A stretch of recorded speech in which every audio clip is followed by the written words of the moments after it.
J.K. Yadav Films present.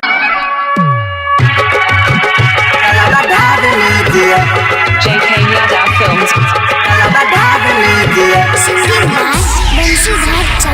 शौमिन छोला खाने बोला इनका चाहे भांग के गोला इनका चाहे भांग के गोला शौमिन छोला खाने बोला इनका चाहे भांग के गोला पहिला समान के सुतार लीजिए भंगिया खिला के जलवा ढार लीजिए हां भंगिया खिला के जलवा ढार लीजिए चौमिन छोला खाई ना भोला इनका चाहे भांग के गोला पहिला सोमारी में सुतार लीजिए भंगिया चढ़ा के जलवा ढार लीजिए हाँ हाँ भंगिया खिला के जलवा ढार लीजिए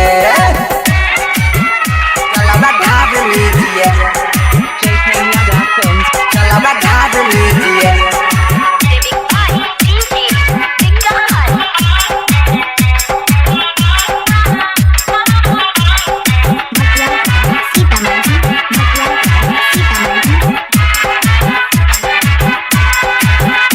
हरदम रहे पीके भगवान जहिया से सावन महीना मनाइल जहिया से सावन महीना मनाइल हरदम रहे पीके भगवान जहिया से सावन महीना मनाइल जंगल पहरिया निक बड़ लागे इहे खातिर का है दिल में समाइल मेवा मलाई के न बात कीजिए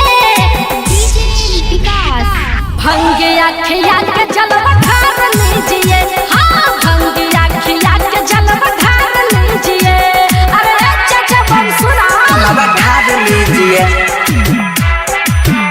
जलवा ढार लीजिए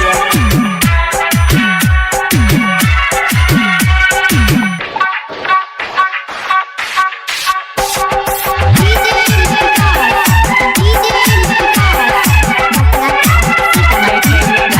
हाँ हर हर बम बम भोले दानी बरसेला सावन के रिम झिम पानी बरसेला सावन के रिम झिम पानी हर हर बम बम भोले दानी बरसेला सावन के रिम झिम पानी कांवर लचा लचा झूमे कंवरिया कहिया नीता सोना सवरिया अपन सिद्धर बम से मुलाकात कीजिए भंगिया खिया के जलवा ढार लीजिए हाँ भंगिया खिया के जलवा ढार लीजिए अरे चाचा बम सुना J.K. Yadav Films.